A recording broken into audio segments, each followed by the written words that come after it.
I'm Mark, I'm Casey. And I'm Patrick. and today we're going to talk a little bit about some Tesla improvements that are coming your way. But first, here comes that title.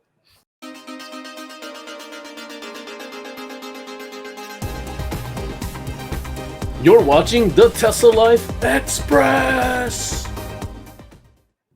Hey everyone, thanks for joining us today. And we're going to discuss a little bit about some Tesla improvements that have started to work their way into some updates, some software updates that Tesla, of course, is so famous for.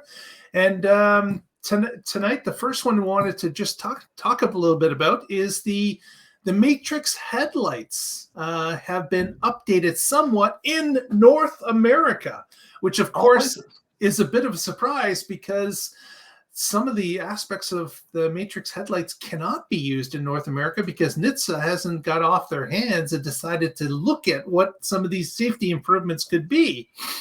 But apparently, Tesla has decided to release some of the changes that NHTSA could accept, which, of course, at this point, is the ability for headlights to follow the road curves. So we've got if you've got your Matrix headlights, basically it's a bunch of pixels that are on the filament that shines out through these pixel holes. And the Matrix headlights allows the computer to choose what pixels can be shone through and what ones can be blocked. And that, of course, allows you to see a little bit over to the left or to the right or to the up or to the down. And you have the ability to control those. And, of course, NHTSA is fine with following road curves with light. Makes everybody more safe because you can see more as you're cutting through the night with your headlights. If you can angle it to where the car is going based on the turning of the wheels, you can allow those pixels to turn on and light up the side of the road, which is where the car is heading anyway. So that's certainly a plus and something that is not new, by the way. Of course, many vehicles have had the ability for the light to follow the road.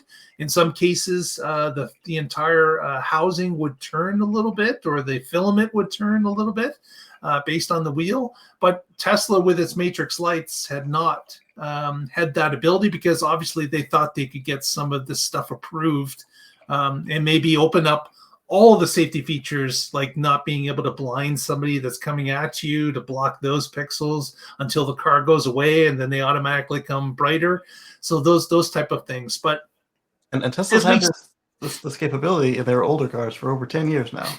Is it really that long? I knew it was at least 4 years. I didn't know it was 10 years. Wow. Yeah, the 2014s, I believe, had it easily, if not earlier than that. The problem here was the way that our regulatory agencies handled lighting and headlights. And if you know the story, it's all because they were trying to get rid of Mr. Tucker. But exactly. I was going to bring up the Tucker movie that I had seen, where his great invention was to have the housing of the lights to actually turn with the wheels. And there was such an uproar over that change to a vehicle. That was in the Tucker movie. That was something that I had no clue about until I had seen that movie. And then I've got more details on why it's taking so long here, because if you don't recall, this was made legal with the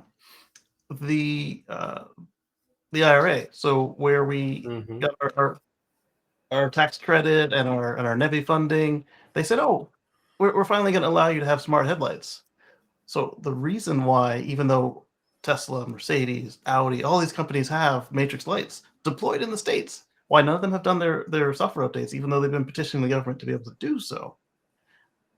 Canada's got this right. It's allowed in Canada. However, in the States, they have several requirements, such as the car has to be able to transition from low beam to high beam when there's an oncoming car faster than a human is possibly able to even just flick the switch, let alone recognize they need to flick the switch, which is asinine. And the car makers have said so. And another option was the amount of blocking out they want for the car, that if you leave the high beams on, like Matrix allows you to do, you can leave the high beams on and then block out the pixels that represent the oncoming traffic. They want that to be done a certain way that none of the manufacturers currently do today.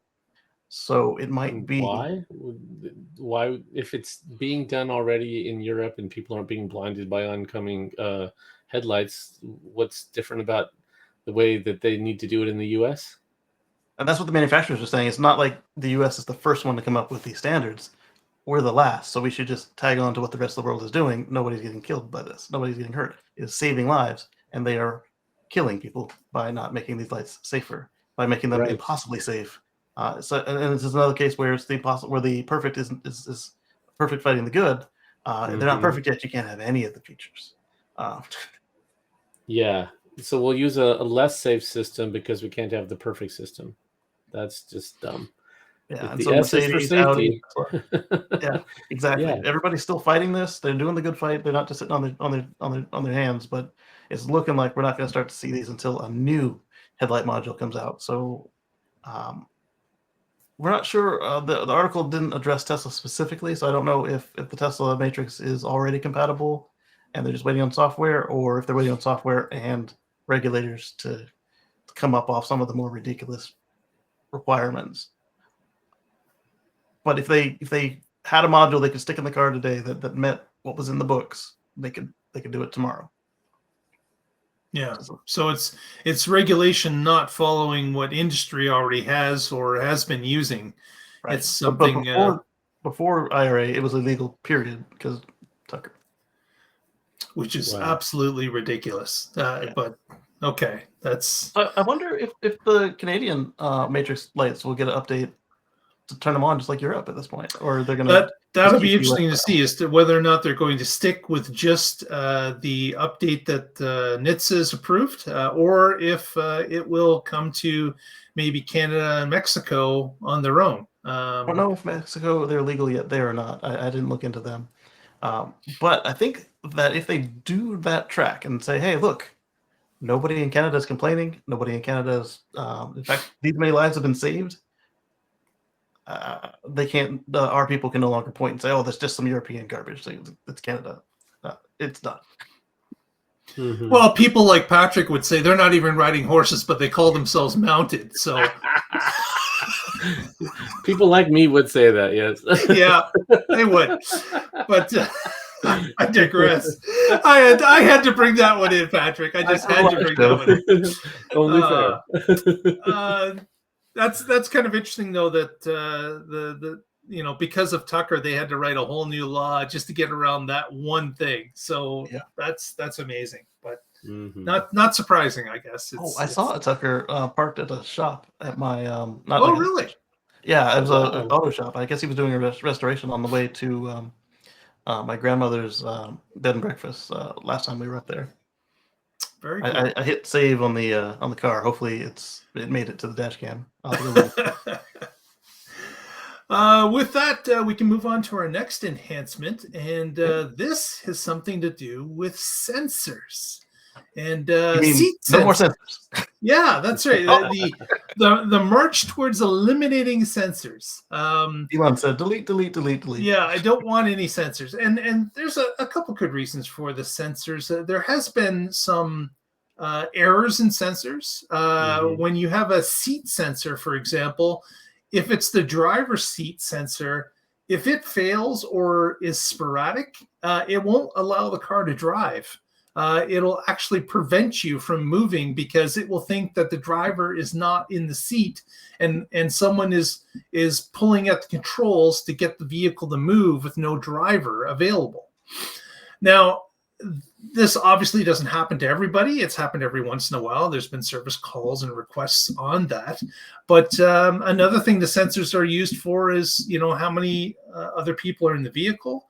It can be used for if there's children in the back. Those sensors are looking to be removed and replaced by the current inside radar, the inside cabin radar that is already being used. And of course, Casey, you mentioned about cost. And what was your argument about cost? I said, how is a high fidelity ultrasonic interior radar cheaper than 5 contact switches? Exactly. And it's not. It's Just one variable contract switch for the driver's side. And it certainly is not. But just like other things in Tesla, if you can use the same hardware for multiple purposes to solve multiple problems in the vehicle, at some point it becomes even and becomes cheaper. So there are situations where the use of cameras, or in this case, cabin radar, can be used for multiple purposes and can delete some other parts. And of course, if you've got an increasing amount of service that's happening because of said sensors, then that again is another win, because that part disappears and can no longer give you a false reading or one that needs to provide you with another service call. I get those all the time, and I've been getting them since day one. I'll constantly get errors for the right rear seat in the back, and then they're so far off that they disappear out of the list of what happened. And then sometimes it will complain that the middle seat is folded or is not latched, and I've folded it all the way down on purpose so I can use it as a cargo vehicle. You need to sit the seat up so I can sense it. No, yeah, you got a lawnmower back there. Now, of course, there can be issues with using the same thing over and over again, and I'm happy to bring up the issue of windshield wipers when it comes to automatic use of windshield wipers, and the horrific time that we've had with windshield wipers being automated through a camera system as opposed to a rain system or rain sensor system that is deployed in most vehicles. And they're better than they ever have been. They are absolutely better than they've ever been. I agree. They still don't compare to a regular rain sensor. But it has been a long road. So, I can count for sure on my vehicle. It just turned 6 years old. And you're right. They're better than they've ever been. But man, in the beginning, they were horrible. They didn't even exist at first. That's true. That's true. Yeah. Yeah. Automatic wipers and time delay wipers was an update that came to us through a software update. So you're absolutely correct. Yeah. So this in-cabin radar I find interesting. So they already have an in-cabin camera. Yeah. So they're choosing not to use the camera. Instead, they have this millimeter wave in-cabin radar.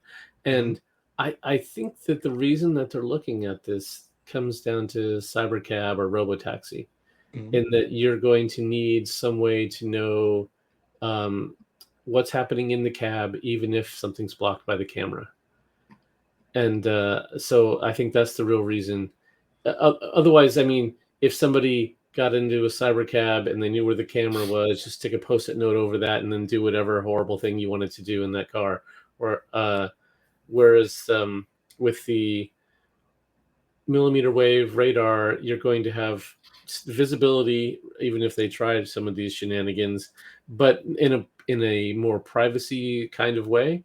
And I don't know if you guys have seen this. So Google had a millimeter wave gesture input for their phones that they demoed, and the demo was really cool. I don't think it ever made it into their product, but it was so fine detail that you could change the volume just by doing this with your fingers, and you could scroll pages by doing that. And so they had all these hand gestures that it would look for as ways to interact with your phone without touching it, which was a really neat idea.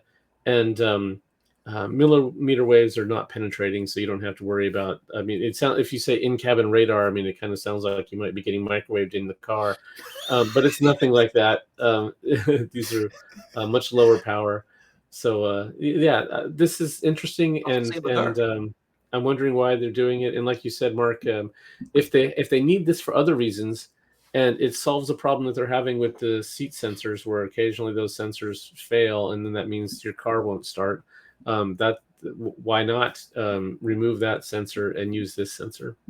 Yeah, it can see in the dark, and the occupancy camera is only 720p. Even I think on the hardware 4 cars, it's still the same old camera, and it has a terrible time seeing in the dark. Like, that's part of the whole reason why, if you wear your sunglasses or a low brim hat, you get the legacy system for holding the wheel on the latest updates, and why certain people of a certain reflectivity are have to turn on a cabin light in order to drive sometimes. Not everybody, but there are some individuals out there that have to turn on the cabin light if they want to be able to drive without the nags, which the millimeter wave can't see the same spectrums, so they won't have that same problem. Right. They are colorblind. Yeah. And I am now relieved to hear that the radar is not really radar, because I was hesitant to get in the vehicle with some popcorn that I just bought at the store. Or what was it, a Mr. Goodbar? Why is my candy bar melted and my popcorn's all popped? Yes. For those that are unaware, we're obviously talking about the discovery of microwaves. It was at a radar station. I'm going to warm up my lunch as I go to work. Just hop in the car, get scanned. I've got a warm beef sandwich right there. Boom, done. Oh my goodness. Well, with that, I think we will wrap it up. I thank everyone for being with us today. If you haven't already, please press that thumbs up. Help us out. Press that subscribe button. It's free. It's not going to get any cheaper. Trust me. And of course, if you want to follow us through the week, you can do that at the Tesla Life on X, as well as the Tesla Life #1 on Facebook. And with that, Casey, what do you got coming up? This is the Monday show, so on Wednesday, same time, same place, you can catch us live on the Tesla Live show. Absolutely. Patrick, any shout outs from you? I'll just do one of them. I'm with the Oregon Electric Vehicle Association. You can find us at oeva.org. Thank you. Very good. Thanks, everyone, for being with us. Thanks, Lee Moon, for the music we use every week. And we will see you shortly and find out what's happening in the Tesla Life.